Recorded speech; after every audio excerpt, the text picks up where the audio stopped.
What's good, Atlanta? This is the Blog and Dirty podcast, where Dirty Bird is the word if you haven't heard. I'm your host, John Bueller, lead writer, fansite.com. I'm back from vacation. I've rested. I'm relaxed. And Atlanta Falcons football is going to be back in our lives here in about a week with training camp beginning. So really excited about that. Also, this is episode 50 of the Blog and Dirty podcast. And while you're here, be sure to hit that like button like The Offspring and smash the like button like The Offspring.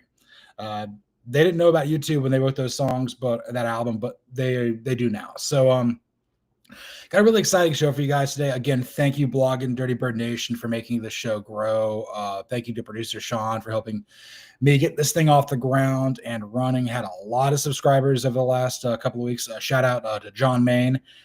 Specifically for giving me a shout out in the channel. So basically after this episode or in the chat, just say like, hey, I'm here. Well, that's what's up. We're gonna have a really, really good time today. So let's get started with some vibe check here. How are we feeling about the Atlanta Falcons a week out from training camp? How should we be feeling? I'm really optimistic. And I think it kind of comes in tandem with me not feeling good about the Braves right now. I know the All-Star game was here up in Truist Park. By the Cobb Cloverleaf and 75 North yesterday. Didn't watch a second, didn't care. Again, this isn't for me.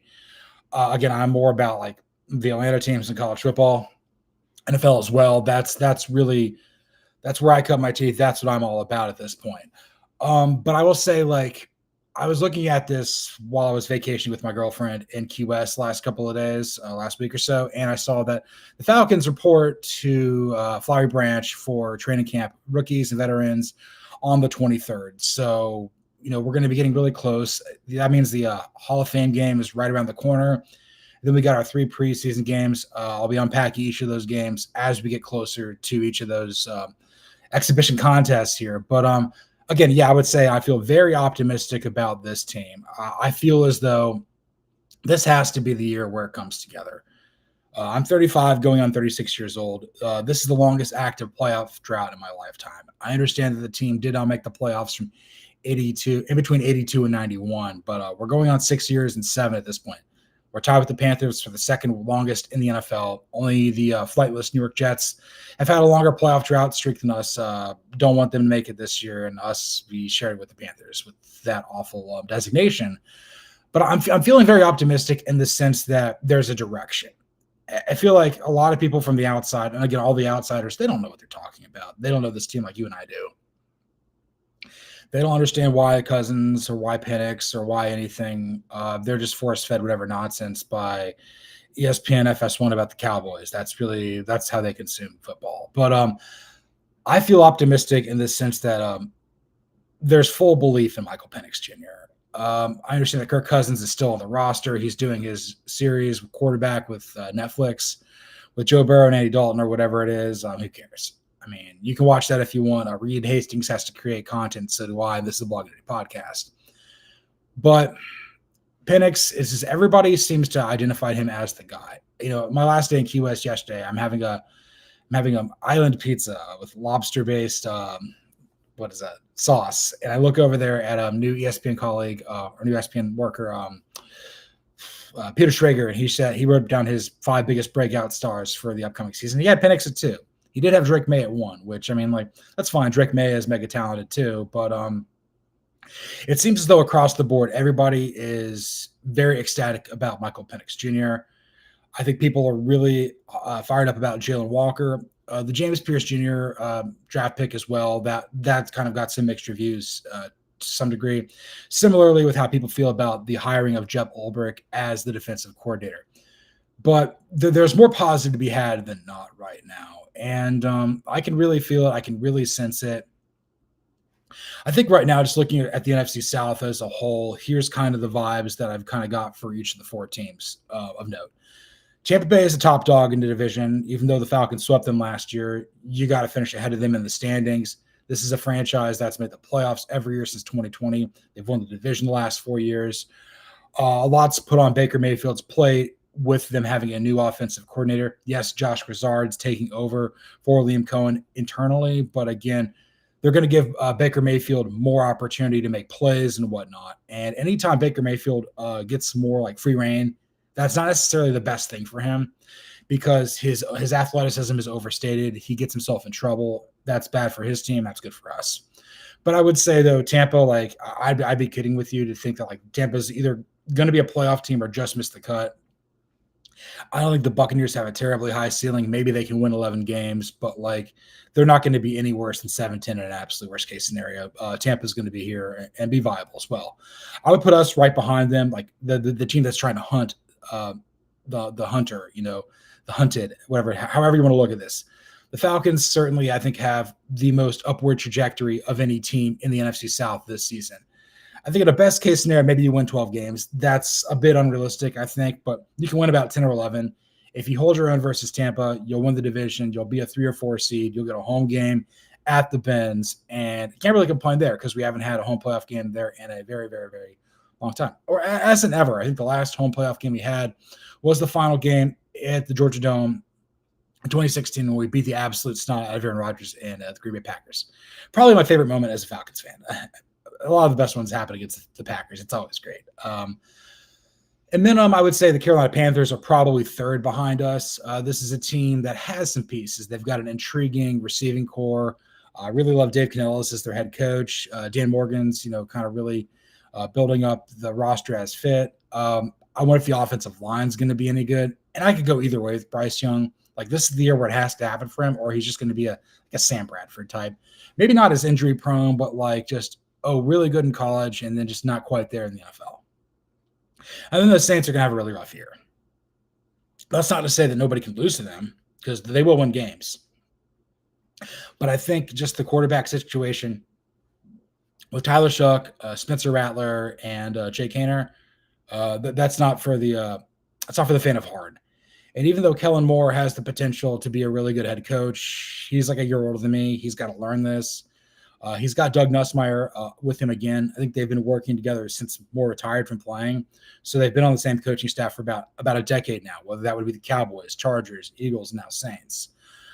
Problem is with the Saints is I don't know if Tyler Shough, Spencer Rattler, or Jake Haener are going to be any good. Maybe their quarterback of the future is playing in college, whether that would be Doug Nussmeier's son Garrett. Maybe that's Cade Klubnik at LSU. Maybe it's Drew Aller of Penn State, anything like that. Again, the Saints need to kind of upgrade here, but I'm feeling very good about the Falcons right now. A lot can change, but I think that everybody wants to be here. I think everybody is kind of pulling in the same direction. The coaching staff needs to get a little more confident.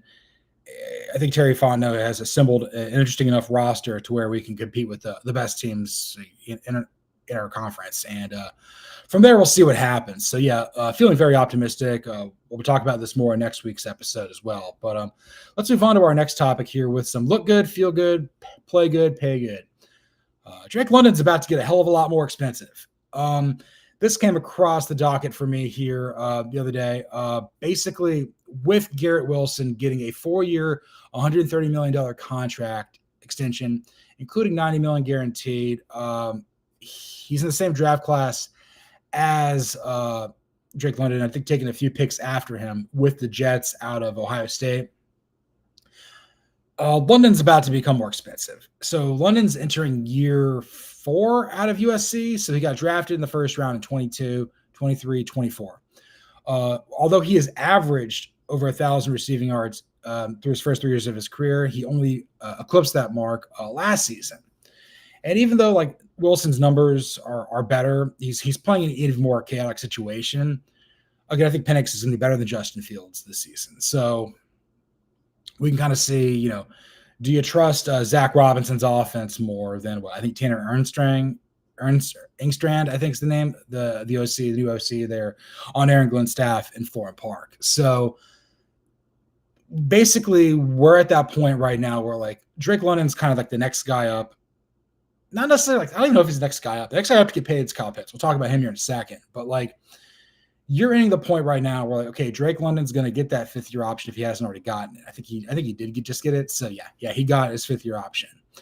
And then it's like, do you really want him to play on the 5th-year option? This is kind of a consequence of drafting well in the first round for the most part.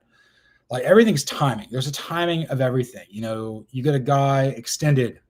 You basically you see if he can play for 3 years, and then you give him the 5th-year option, give you 2 more years of runway.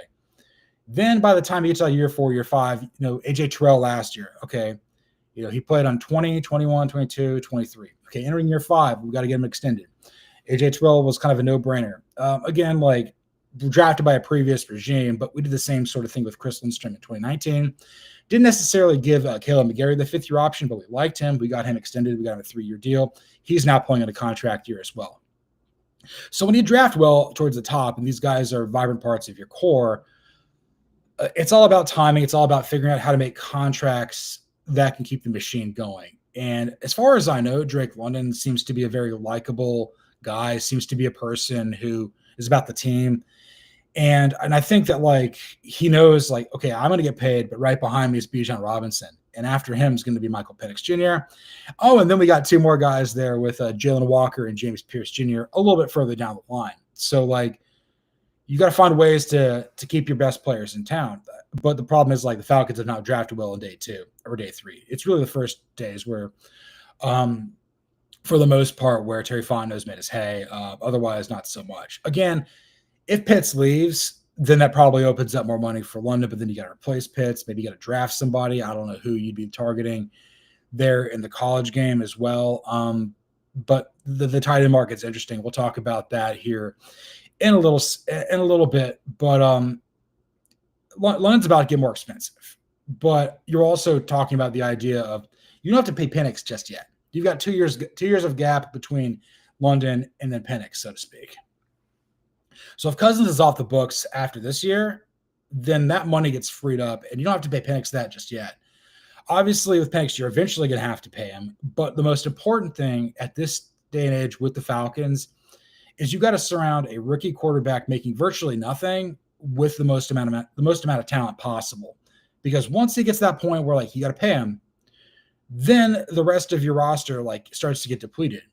Then again, that contract with Penix may not kick in, theoretically speaking, until 20 his year 6 out of UW. So 24, 25, 26, 27, 28, 29. So it would not kick in until 29. But like you got to get London figured out. And you got to get Robinson figured out.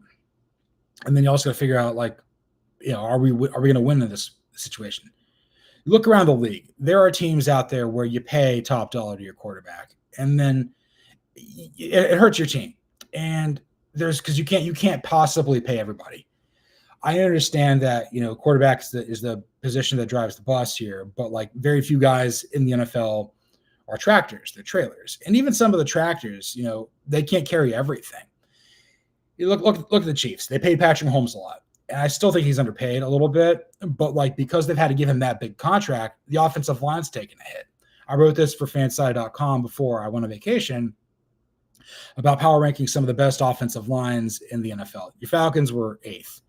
And I did this basically kind of like looking like, okay, who's really evaluating line play? Who can do this better, more succinctly than me? And then you would kind of rank them. Okay, like where's kind of the average? And the Falcons were 8. I think they were just ahead of the Rams and the Chargers in that 9-10 range. But behind teams, teams at the top like the Eagles, the Buccaneers, but definitely not the Chiefs. The Buccaneers, the Eagles, and the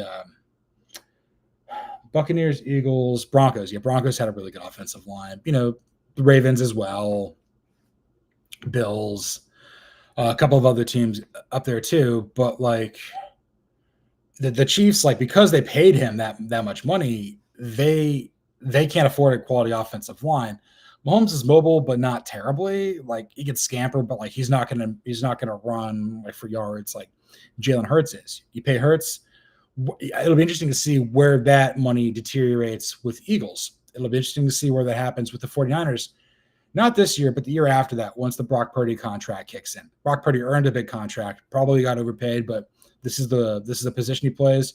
He was also grossly underpaid too. It's the same sort of dichotomy we saw with Dak Prescott for years there with the Dallas Cowboys. That's what happens when you're a late round pick. Anyway, I do feel that this is not going to be an issue. We're not going to be running into some sort of snafu like we did with the Bengals over seemingly everybody.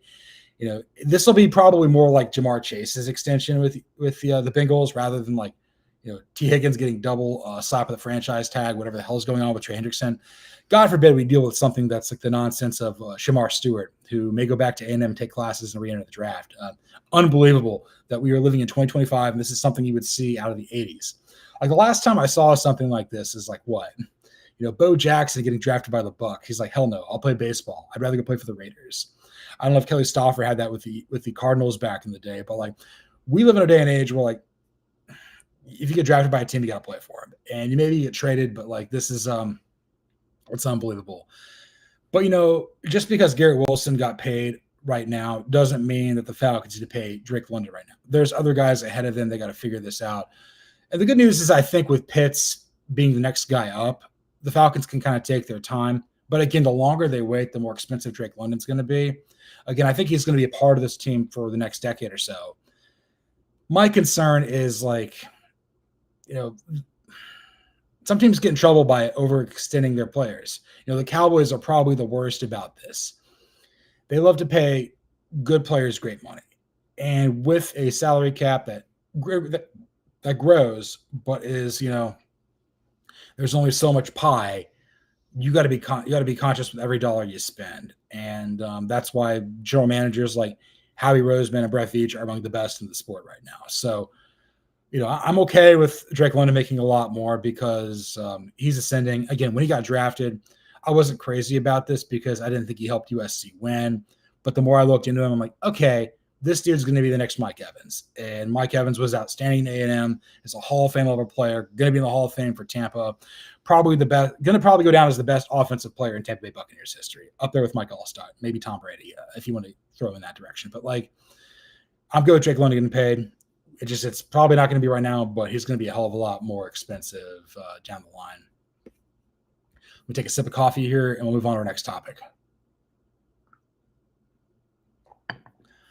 All right, so let's go on to some too legit to Pitts. There does not seem to be an extension on the radar for Kyle Pitts.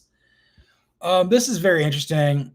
Came across this on Football Rumors in conjunction with what D'Orlando Ledbetter put forth for the AJC. D-Led said that, there's no whispers of an extension coming out. Pitts is going to be playing on his fifth-year option year at $10.88 million for this year. And look, I know this has probably been one of the most controversial players on the team, one of the biggest polarizing things we've been talking about all offseason long. What to do with Kyle Pitts. So he did not show up to voluntary mini camp. I don't think Kirk Cousins or Caleb McGarry did. Of course, Kirk Cousins wants to get traded. Caleb McGarry's in the contract year. But anything mandatory, Pitts has obviously been there. He's been dealing with a little bit of a leg issue. I also forgot that in the deal with this contract, I think it was like after the 22 season, he dealt with some MCL issues. But he's been able to play every game the last couple of years. So even though he's not hit that amazing rookie year he had with Matt Ryan throwing the ball, once again, Matt Ryan is a Hall of Famer because Matt Ryan made everybody in his offense better. And everybody else who went away from Matt Ryan did not achieve the same level of success. Matt Ryan is an unbelievable player, deserves all the accolades he can get. If Eli Manning gets into Canton before him, I'm gonna lose my mind, and it probably will happen because the national media out there just loves to praise the Giants and disrespect the Falcons, even though the Giants walked ass backwards into 2 Super Bowls. I had one good year since I had puberty. That's the Giants for you. But anyway, when it comes to Pitts, I think an interesting thing in Sam Robinson's article for Football Rumors here is he's in a group of only about 5 or 6 tight ends. 1, 2, 3, 4, 5. 5 tight ends to have 600 receiving yards each of the last 2 seasons. And he's in great company here. He's got George Kittle of the 49ers, Trey McBride of the Cardinals, Travis Kelce of the Chiefs, and Sam Laporta of the Lions. And I think that may be misleading in the sense that maybe he's compiling. Maybe it's because he's playing in 17 games, getting 600 receiving yards as a obvious pass catcher in an offense and a safety valve. You should be able to do that. But I also think that he's not really had the most stability at quarterback. I mean, he's had several quarterbacks: Matt Ryan, Marcus Mariota, Desmond Ridder, Taylor Heineke, Kirk Cousins, and now Michael Penix Jr. throwing the ball in each of his 4 seasons out of Florida. So again, maybe he wasn't the end-all be-all tight end coming out of Florida, but the Falcons haven't exactly given him the best chance to succeed there. I think also the fact that they've changed the offensive scheme. When he got drafted by Terry Fontenot, again, same guy drafted him, but that's for Arthur Smith's team versus what Raheem Morris wants to do. Arthur Smith kind of wanted to go more pro style, more run heavy. And Pitts was kind of more of like a mismatch and more of a pro set offense where like he's a tight end, but he's playing like wide receiver 3. Whereas now if he's playing in, 11 personnel with 3 wide receivers out every time and the tight end, he's really wide receiver 4. And it's not as effective as what we had probably envisioned beforehand. Good morning, Christy. Thank you for joining the show here. Anyway, I'm looking at Pitts as well. Like the other thing is, I think in this article, there have been a lot of guys in recent years who have been hit with the franchise tag. Evan Ingram, David Njoku, Mike Gesicki, Dalton Schultz, Hunter Henry. These are all guys that have been tagged as tight ends since 2020. And, it may cost, I think, $13.8 million to tag a tight end, compared to what the price would be.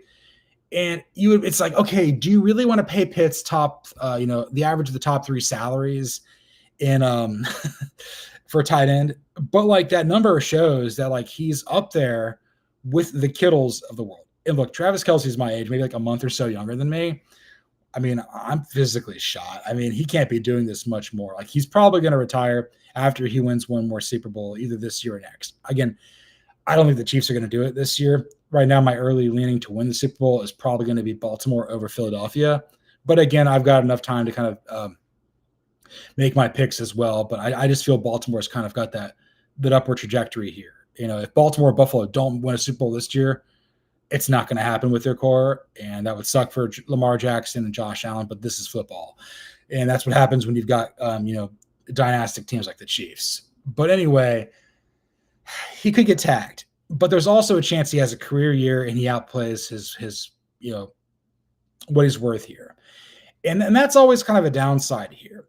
And again, like when you draft a first round pick, you're hoping this guy's going to be a franchise cornerstone for you or like, something that's like in and around the cornerstone for the next 8-10 years. Pitts is coming into year 5. He hasn't exactly been a bust, but he hasn't been the biggest hit we thought he'd be. But the worst part is like, okay, he plays out of his mind, has something akin to what he did his first year in the league. Let's say he has 1,100 receiving yards and 5 touchdowns and like 60 catches or something. I don't know if the math works out like that. But he has a great year. He makes a Pro Bowl. Atlanta makes the playoffs. They win a few games. Maybe they get to the NFC Championship game. They lose to somebody like Philadelphia, Washington, Detroit, and have a great year. And everyone's like, oh, Atlanta's like, this is the team who's going to win the Super Bowl here in 26. Well, I mean, would it shock you if Pitts left to go play for his hometown Eagles and Howie Roseman just steals him from us? God, that would suck. That would suck so much.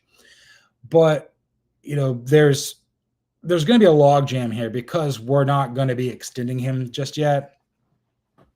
And again, I think the Falcons owe it to themselves, particularly the coaching staff. It's like, look, we got to see if he can fit into our scheme. If he can and if he will, and it works out well, and he develops a rapport with Penix, then he'll be extended. If Penix is like, look, we got to have this dude, then he can like Joe Burrow strong arm the Falcons into like, okay, bringing him back. Again, I don't think he's going to be like, we should have drafted Jamar Chase over him, but that whole 2021 draft was an absolute crapshoot. But you were talking about a generational wide receiver and a generational tight end. The former tight ends coach of the Titans was going to obviously take him. That's just how it was going to be. But that being said, I don't want to trade Pitts. I don't think unless the team circles the drain, which I don't think they're going to, because I also have a feeling that look, the week 1 home game versus the Bucs, we got to get it. Tristan Wirfs is going to be out. You got to win that game. You probably got to beat the Panthers. And you got to hold your own, I believe, the next 2 games. You got to go, I think it's the Vikings, and then I think you got the Commanders and then the Bills. And then the schedule kind of eases up in the middle. I think that's kind of when the Dolphins show up. And then the last 4 games, it's like Buccaneers, Saints, Rams, Cardinals. So you take advantage of the middle.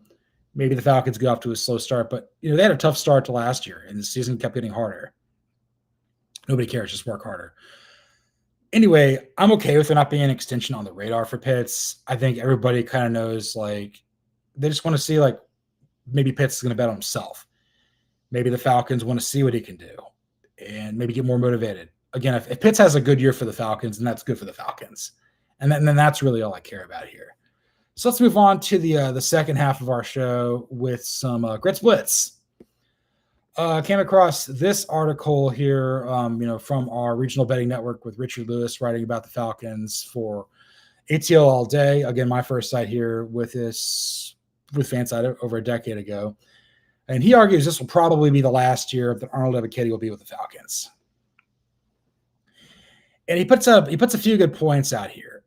This is a guy that was a second-round pick out of Penn State in 22 after Drake London. And there have been moments there where Ebiketie has been solid. There's been moments where, like, okay, I think he's bound to get that 10-sack season. Hasn't happened yet. I think the defensive coordinator changes. You have Dean Pease, then you have Ryan Nielsen, then you got who is it? Jimmy Lake. Now it's going to be Jeff Ulbrich. Can we just keep the same coaches here? Just develop some continuity. We're not helping our players, damn it. We're not helping them at all. But I think more so than Pitts, like, Ebiketie is more inclined to probably walk because, like, again, this is a second-round pick entering year 4. So this is 22, 23, 24, 25 coming out of Penn State. If he has a great season, he could be a tag candidate. Maybe the Falcons look to do that. Maybe they let Pitts walk. Again, it's kind of mutually exclusive sort of thing there. It's like one or the other. Maybe that's why the notion of, like, maybe we do extend one of these two guys early. But again, there's so much to be seen there. Maybe you extend London. You got to extend somebody here because there's going to be a lot of financial decisions that Terry Fondo and the Falcons brass have to make here shortly because it's going to get jumbled because there's just uncertainty now. There wasn't obvious ones like we got to extend AJ Terrell. We got to extend Chris Lindstrom. We got to do this, got to do that. And once it's like, once it's not smooth sailing, then you got to be a really good sailor at that point. You got to be a really good captain of the ship. But look, if Ebiketie goes out there and balls out and has like a career year and a contract year, he wouldn't be the first guy to do this. This is something that's very commonplace across the board in all sports. And when that happens, there are going to be teams out there that are going to want to slice the pie. And I think Ebiketie I think he's about to be 27, I think, if I recall correctly. Make sure I got this absolutely right. So, like, he'll be 27 going into the 26 season. You're entering some variation of your prime, probably a 3 or 4 year deal. Some team who needs an edge rusher. Like, this is the kind of guy that a team like the Bengals goes and pursues. Like, this was Trey Hendrickson with the Saints. It's like, he's really good, but man, we hit on this draft pick, but maybe he's ascending and maybe we can't afford him. It's kind of dumb and I hate it, but like, there could be opportunities out there. More importantly, I think in Lewis's argument is like, look, you drafted Jalen Walker. You drafted James Pierce Jr. You still have Braylon Trice, who is entering his first full healthy season out of Washington. Again, he got hurt in the first preseason game last year. You also got Leonard Floyd in a 1-year deal. We saw how quickly the Falcons cut ties with former Georgia star Lorenzo Carter. Had pretty good success there the first couple of years there with Arthur Smith and kind of tailed off last season. And again, like, it's the same front office, but it's a different coaching regime. How much more does Ebiketie fit into what Jeff Ulbrich and Raheem Morris want to do versus what the Falcons wanted to do defensively under Arthur Smith, whether that would be Ryan Nielsen, whether that would be Dean Pease beforehand. So I don't know. It's very interesting. And this is kind of something else I wanted to talk about here. Take a sip of coffee here. This is a spur of the moment thought that I had. Been trying to figure this out here. Saw this on vacation on the ticker on TV. I saw somewhere that like 30 of 32 teams who had a second round pick. Again, I don't think we had a second round pick. Xavier Watts was a third round pick. The second round picks aren't signing their contracts. And I think that there is some sort of maybe a bottleneck. Maybe that's not even the right word. There's some sort of issue where like the CBA agreement does not put second round picks in advantageous situations. Again, these are guys that like make big money because they enter it a year earlier than the first round guys, but like it doesn't feel like the 4 years is enough in some instances. And it really kind of gums up a lot of teams' cap situations. And maybe there's some sort of thing in there where it's like incentive based, like maybe the second round picks are getting screwed. And maybe it's more so now than it was a couple of years ago. But I think that's interesting in terms of some overall roster constructions. Again, Falcons don't have a first round pick this upcoming year because they basically use James Pierce Jr. on that. They could use that later. But that's just something to think about. I think our first pick is in the second round next year. Maybe we run into some sort of issues there. I don't know. But like we're kind of getting to a point where like there's something off with players drafted between 32 and 64 that we can't quite put our finger on, and Ebiketie kind of falls into that. Maybe guys a few years later, but I was just trying to workshop that, why that's kind of the case. But even if this is his last year, again, if he goes out there and he has success for the Falcons, this is good for the Falcons. It has to force them to make a tough decision. They're not going to be able to pay everybody, but again, Cousins will probably be off the book. That seems like it's an easier situation. Maybe Penix is more established. Figure out what kind of backup quarterback works in that market. Maybe get Jameis Winston. I always thought he'd be kind of a good backup for Penix, but he's in the Giants now, and we'll see where that goes. But this is probably the one thing about the NFL I hate the most. Is like if you get a guy that hits in the second or third or fourth round or fifth round, like you should be able to keep him. Not saying that Ebiketie's hit, but if he did, or another like Drew Dahlman was kind of a hit, but Ryan Newsel was better for the money, which is why the Falcons ultimately would decide to go in that direction. But you shouldn't be punished for making good picks. And again, I think that maybe that's some sort of issue with the CBA. And I think in some aspects, I don't know if bird rights, they need to have some sort of thing there with the next CBA for the NFL. But like a lot of players get to hit free agency that probably shouldn't. And I don't think that's fair. You want to have guys become stars for your teams, and you want to reward teams who draft well, as opposed to like going through bargain basement shopping and free agency.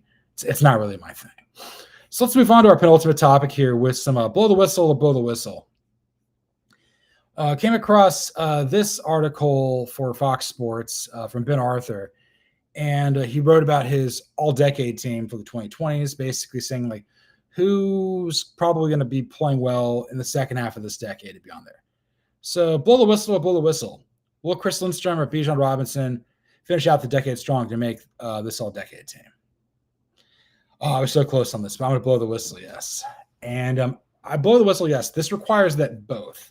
And that's basically the most important thing here with that. Because if it was or, like Chris Lindstrom, like no ass, of course he was going to make it. That's exactly who I would have had on here. I think he's the best guard in football. Fantastic as a run blocker, certainly on a Hall of Fame trajectory here with the Falcons. Already been extended. Probably going to win Walter Payton at some point of the year. Probably the best player in our team, regardless of position, and some capacities. And again, maybe there's other guys out there. I think Arthur mentioned Quinn Miners of the Broncos. That's a good candidate too. We got more unheralded. I think he got drafted out of Wisconsin to Whitewater. It really has been a big since the Broncos got him. They've been better, and I think that says a lot about what he's brought to the table there in Denver. The big question here is Bijan Robinson, and here's my thought. And this is where I was convinced. This is. I was initially going to be like, no. I'm like, this is too hard to forecast. Like, this is a running back. He's entering year 3 out of Texas. So like the next 5 years will kind of theoretically be in his prime. Still very much on the good side of 30. We'll probably close out. I don't even know how he is. 23 maybe at this point. So he'll close out this decade in his 20s, which is good for him. So I remember coming across this for ESPN last week. And it said, okay, who are the top 5 running backs in the NFL? They had Jahmyr Gibbs ahead of Bijan Robinson. Then they had Saquon Barkley at 1, and Derrick Henry at 2. 5, I think, was Christian McCaffrey, if I recall correctly. The big thing is with Jahmyr Gibbs is, look, they're drafted the same year. Gibbs won a few picks after Robinson, but he's also in an offense where he shares a little bit more of his workload with David Montgomery, more so than Bijan Robinson does with Tyler Algier. And again, Tyler Algier is in a contract year. Maybe that's the guy we extend. Maybe that's the guy we pay a little bit more money to.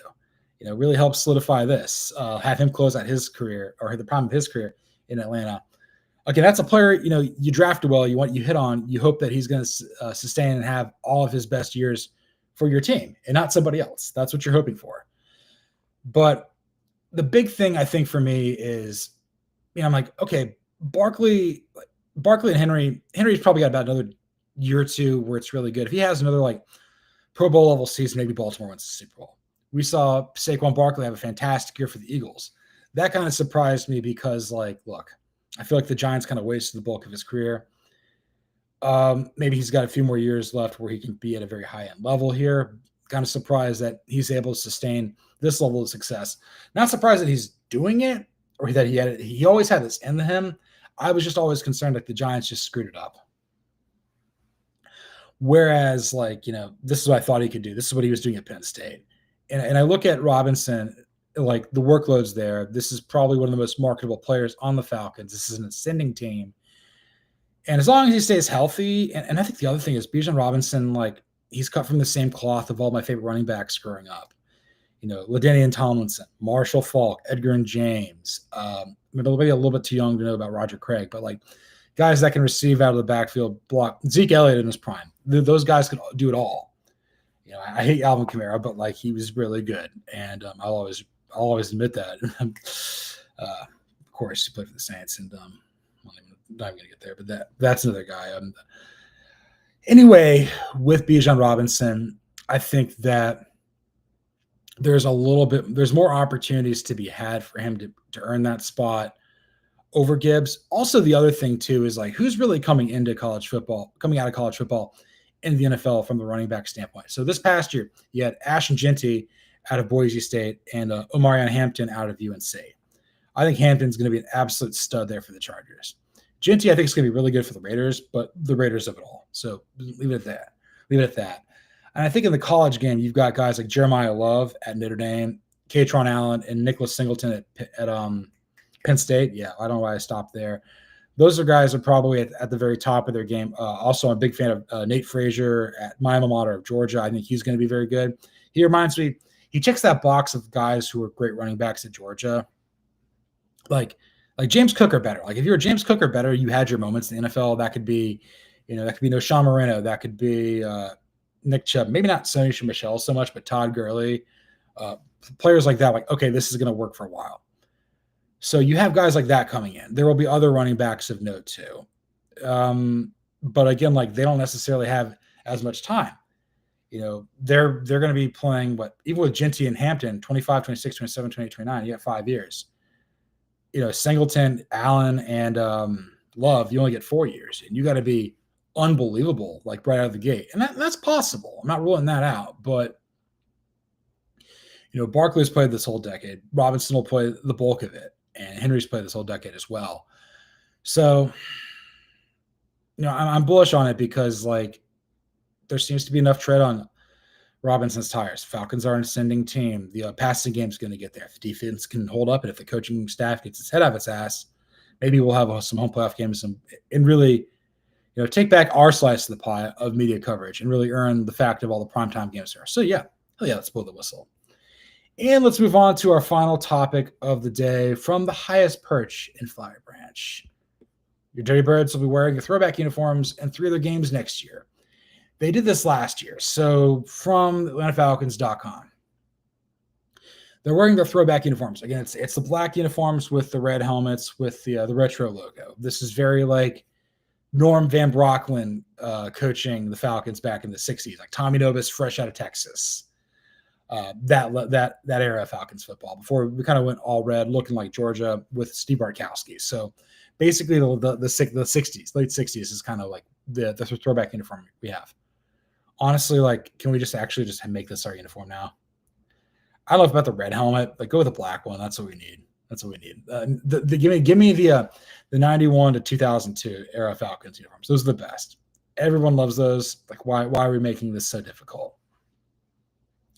But anyway, we will be the Falcons are wearing the throwback jerseys at home. I think a primetime game on October 13th versus the Bills. It's a second primetime slot of the season, but the first at home. But you have that one, I believe, at the Vikings in week 2. So this is like in the first third of the season. And then they're going to be wearing them twice in December. They're going to be wearing them on the road December 11th at the Buccaneers in week 15, and then on Thursday night for an Amazon Prime matchup versus the Rams. No, the Buccaneers is Thursday night matchup on Amazon Prime, and then the Rams at home on Monday Night Football. Last year, they were 3-0 in these throwbacks. They beat the Saints in week 4, the Buccaneers in overtime week 5, and then the Giants in week 16 in Penix's first start. Look, this subscribes to the big thing that Deion Sanders used to say. You got to look good, and when you look good, you feel good. When you feel good, you play good, and when you play good, you get paid good. And those uniforms they do it for me. They always have. They always will. It looks like an NFL uniform versus like, oh, you're dressing to go to a sleepover, or you look like you're wearing pajama pants. It's like my mom always says. My mom's like the biggest uniform critic out there. The 2 uniforms she probably hates the most are the Saints and the Ravens, because the black pants, it's like they look like spiders. Gosh, I love that. But the other thing I want to say is, like, in prime time, maybe this is an easier sell. It's okay, let's get really hyped up for this game. We don't know how good the Falcons are going to be, but they're going to be looking cool. Penix is going to be wearing this uniform. So is London. So is Pitts. So is Robinson. So is Bates. So is Lindstrom. Let's sell some merchandise, bro. That's kind of what that's about. But anyway, like, the last little bit I want to say here before I get out of here with you guys is, like, I'm firmly of the belief that at least once a year, the Falcons and the Buccaneers wear their throwbacks, preferably around Halloween. Falcons wear black, Buccaneers wear creamsicle orange. Like, this is not that hard. I talked about this with my fan-sided colleague, former boss Josh Hill. He's a Buccaneers fan. He's like, this is so stupid. Why don't we do this? It's like, these are 2 of the best throwback uniforms. And maybe the Buccaneers creamsicle gets a little bit more love nationally, but people love the Dirty Bird. People love that stuff.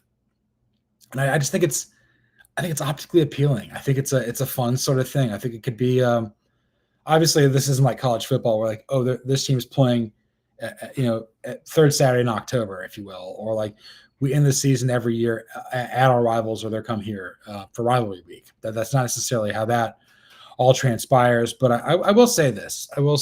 For I think when you have cool uniforms, it's exciting, and I think eventually. Here's my thoughts just to close out this part of the show. One, I think unless your uniform is iconic, it probably serves you in the NFL to rotate it every 5 years to get something new out there, because you can sell more merchandise. You can the rebrands. Okay, this era didn't work. Let's try something else. But that's for teams that haven't won diddly poo, like the Falcons, the Titans, the Jaguars, whatever, Panthers. But like when you're like the Packers, can you possibly think about changing it? 49ers, no. I mean, people are still pissed about changing the Eagles from Kelly Green to these new ones. They've won more in these new ones. No, I'll just leave it at that. But, I will say, though, I think the team's on the uptick. So they probably want people to buy Penix jerseys in this old kit, and then they're going to buy new ones once they go retro. Because the NFL loves one thing, taking your money. Yeah, this is a lot of fun today, guys. So this was episode 50 of the Blog and Dirty Podcast. You can follow me, John Bueller, on Twitter or the X at Bueller118. You can follow the show at Blog and Dirty FS on YouTube. You can follow along on Twitter at Blog and Dirty. Be sure to watch, like, comment, subscribe, review on YouTube. Again, thank you, Blog and Dirty Bird Nation, for helping this show grow. The last few episodes have been fantastic. You guys have really been with me throughout the entire off season, really helping the show grow. Everybody at Fanside of Minute Media is loving what we're doing right now. We're well over 300. Let's get to 420 before the start of the season, or 500. That'd be really cool. Because, the more subscribers I have here, again, hit that subscribe button like, you're in the home run derby, or you smash that subscribe button like you're in the home run derby, whatever. I don't watch it. Maybe you did. Who cares? But Again, the more subscribers we have, the more opportunities we're going to have. If we get more subscribers here, I can do more shows. I can do stuff after each game, really wrap up. I got more people on the guests. I can give you more opportunities. There could be more. It's all about getting everybody here excited about this show. And look, not everyone's a Falcons fan. Not everybody shares the same sort of excitement about this team that you and I or the rest of Dirty Bird Nation does. But we're in this together because we've been through a hell of a lot. And at some point, it's going to click for us. And there's going to be people coming on the bandwagon. If you want to, come on. It's fine. But we're still here. We're having a good time. Once again, thanks for listening. And this is the Blog and Dirty Podcast.